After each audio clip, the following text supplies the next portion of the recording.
हज़रत उमर फारूक का एक वाक़या बता रहा हूँ।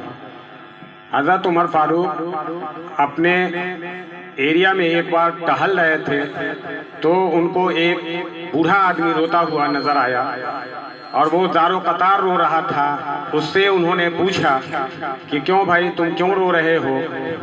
तो उन्होंने बताया कि एक आदमी आता था और मुझे खाना खिलाता था, पानी पिलाता था, मेरी खिदमत करता था और वो 3 दिन से उसका कोई पता नहीं है, 3 दिन से मैंने खाना नहीं खाया है। तो उन्होंने पूछा कि उस शख्स का क्या नाम था?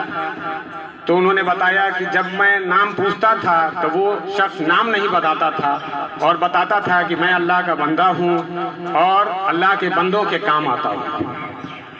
तो उमर फारूक ने वो समझ गए, उमर फारूक समझ गए कि ये हज़रत अबू बकर सिद्दीक़ ही होंगे। तो उन्होंने उस बूढ़े आदमी को बताया कि वो शख्स तो 3 दिन पहले इंतकाल कर चुका है। तो इससे ये पता चला कि अल्लाह के बंदों को अल्लाह के बंदों के काम आना चाहिए।